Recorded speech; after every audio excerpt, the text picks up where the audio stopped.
ki ta nuna ba, Nafisa kin ci amana har abada ba zai wani yafewa.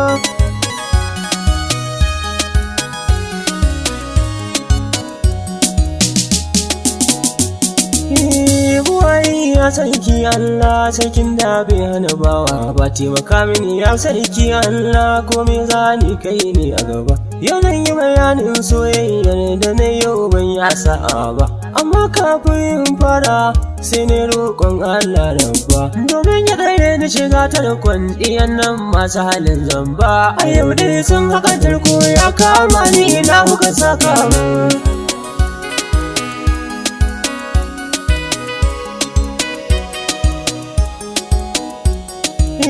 Soyayya lallai sa'a ce mai yin tashi sai ya rauni, domin kuwa ni na shaida kan a kwana tashi a yau gani. Lallai so cuta ne mai sanya na tsatse ya ce yawan guni, wutar so in ta kama kan ta mace a jiki an sha rauni. Na sha wahala kan so har ma in rasa ina zan sa kai ne, haɗuwar mu da ni da Nafisa lallai kauna gane kure na.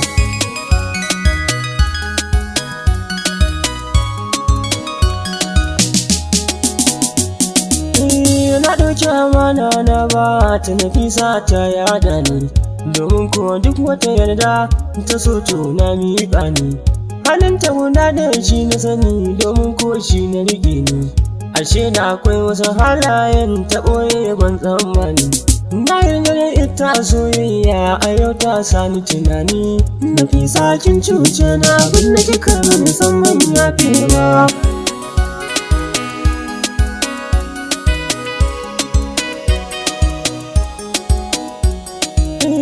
Baran ba ku bayani kan lamarin da ya faru da ni da ita. Ranar Monday ne ga damana an ɗauke ruwa na haɗi da ita. Misalin karfe 8 na safe ni zani su kulkan hanyata. Ina tafiya na haɗe da ita domin asibin ita ma zata. Na zo na wuce ta ina sauri, tunani na baya kanta. Guri na dai ne sauri, inda ya lafi zan rasa lakcata.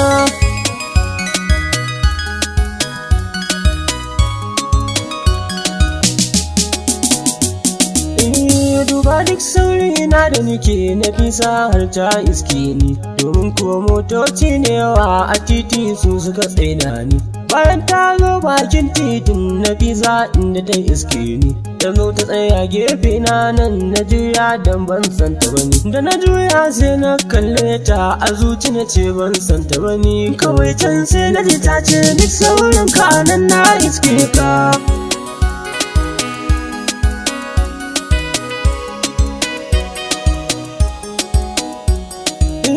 Bayan ta magana a gurin mun tsallaka titi ni da ita, muka ɗau hanya ta zuwa a sukun kamar mun san juna da ita. Muna tafiya sai labari take banta kusa ma ta fita. Na ce mata lalle kin dage, Allahu ya saki gama ki fita, domin fa karatu sai hakuri duk wanda ya yi shi za ya fita. Ta ce min dai ba komi, ya Allahu ya samu gama tare.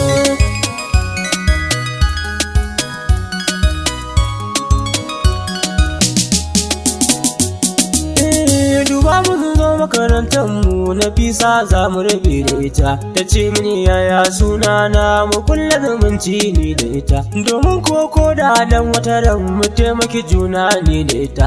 Sannan ta miƙo min waya ta ce in samu ta lambata. Ni ko sai na ce ba komai, bara in samu ki lambata. A ƙarshe sai na faɗa mata sunana domin ban ɓoye ba.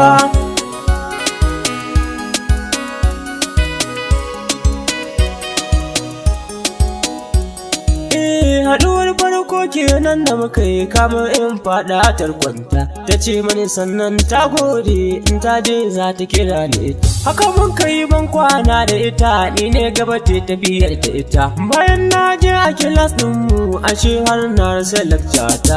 Aboki na Umar Gansho ya ce min na rasa lakcata. Sai ne tsaye na riƙe hannu can sai ga zarto ya iske ni.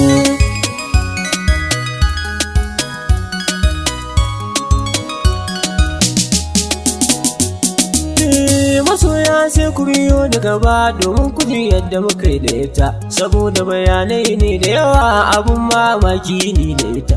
Domin ta sani cikin motar da babu riki na sanya wuta, turin mutuwa shine ta yi min aso na je kuma ba mu fita. Aliyun baita na wahala kamar bawa na san mafita, amma ku biyo ni mu je gaba don kuji yaya mun kai ni da ita.